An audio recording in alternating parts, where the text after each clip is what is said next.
नीमच शहरवासी पिछले 3 दशकों से अंग्रेजों के बंगले बगीचे वाले क्षेत्र में निवास करने के चलते अवैध रहवासी कहलाने का दंश आज भी झेलने को मजबूर है। इन लोगों को वोट डालने का अधिकार तो है, लेकिन इन्हें मूलभूत सुविधाएं आज तक उपलब्ध नहीं हो पाई है।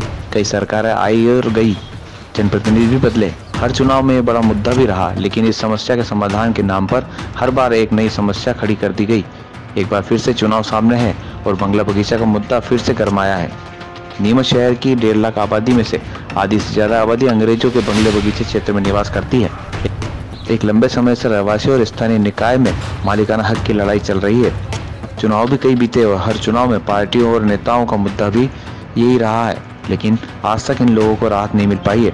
भाजपा की शिवराज सरकार ने इस समस्या के समाधान को लेकर एक कमेटी भी बनाई और हल भी ढूंढा, लेकिन वह हल लंगड़ा लुला ही साबित हुआ, क्योंकि लोग उसमें उलझ कर ही रह गए। हजारों लोगों में से मात्र 400 लोगों ने ही इस समस्या के हल में अपनी सहमति जताई और आवेदन नगर पालिका में किए हैं, लेकिन बाकी सामने नहीं आए, क्योंकि कई पेचीदगियां इस हल में है जिसे रहवासी पूरा नहीं कर सकते। यही नहीं, जो प्रीमियम भी ली जा रही है वो भी आम जनों की जेब पर काफी भारी है। जो ये कहा जा रहा है कि सरकार ने हल निकाला है, पर जब मुख्यमंत्री शिवराज सिंह रहे उन्होंने जो वादे किए थे वो पूरे नहीं किए।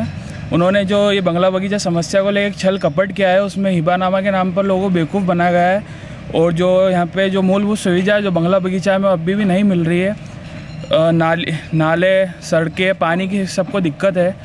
और जो ये तरीके से सरकार ने आज के टाइम पे अगर लोगों के पास ज़मीन है लेकिन उनको उसका पैसा उसको लोन पे नहीं दे सकते, क्योंकि उनके पास बंगला बगीचा की ज़मीन है और उसको वो बैंक है वो लोन उस पर नहीं देती। और रही बात सड़कों की और नालियों की, तो यहाँ पे कुछ मूलभूत सुविधा नहीं है, सड़कों का नामो निशान नहीं है, साफ़ सफाई करने को नगर पालिका कर्मचारी नहीं आता और जो मूलभूत सुविधा की बात नगर पालिका से की जाती है तो कुछ यहाँ पे मुहैया नहीं करा। लगता तो ऐसा ही है कि शरणार्थी है, सरकार के शरण में रह रहे हैं, बस अपना जीवन ऐसे यापन कर रहे हैं। की सबसे बड़ी समस्या थी बंगले बगीचे की समस्या, जो हर चुनावी मुद्दा हुआ करता था। जब नगर पालिका के चुनाव हुए तो हमने नीमच की जनता से वादा किया था कि इस समस्या का समाधान हम करेंगे और माननीय हमारे पूर्व मुख्यमंत्री शिवराज सिंह जी चौहान साहब, सांसद सुधीर गुप्ता जी, हमारे विधायक दिलीप सिंह परिहार, नगर पालिका परिषद नीमच ने अथक प्रयास किए और इस समस्या का समाधान किया। एक रास्ता हमने बनाया है,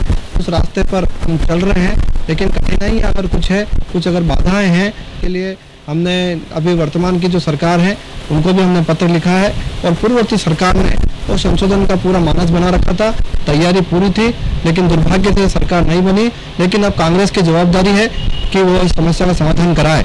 मैं हमारे सभी मित्रों को बताना चाहता हूं कि कांग्रेस के यहाँ पर 25-30 सालों से नगर पालिका अध्यक्ष रहे हैं और ऐसा अवसर भी कई बार रहे हैं। सबसे बड़ी बात मैं आपको बताना चाहता हूं कि बंगला बगीचे के अंदर जो मूलभूत की समस्या थी, न सड़क थी, न बिजली थी, न पानी था, आज लगभग सभी बंगलों में, बगीचों में, सड़कों।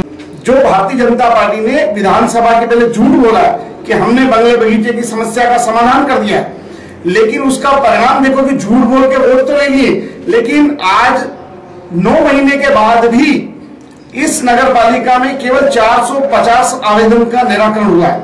उन्होंने इस खाके को इस ढंग से तैयार किया है कि उसकी खाना पूर्ति में ही इस शहर की जनता भटक रही है और अपने लक्ष्य को प्राप्त नहीं कर रही है।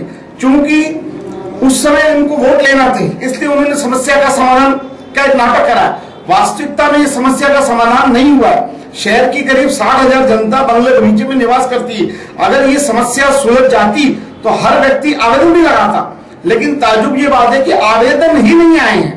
तो ये स्पष्ट है कि ये जो बंगला बगीचे का समाधान इन्होंने करा है ये बिल्कुल गलत तरीके से करा है। बहुमत के होते हुए भी नगर पालिका अध्यक्ष और मुख्यमंत्री जी ने इस शहर को झूठ बोला है। विधायक ने अपने वोटों के लिए इस शहर को झूठ बोला है। आने वाले लोकसभा चुनाव में नीमच शहर की जनता से मैं हाथ जोड़कर प्रार्थना करता हूं कि वो इस गलत निर्णय का विरोध करें। ये चुनाव प्रजातंत्र इसीलिए होता है कि शासन में बैठे हुए व्यक्ति जब कोई निर्णय गलत करते हैं तो हम प्रजातंत्र में वोट के माध्यम से उनको अपना जवाब देते हैं।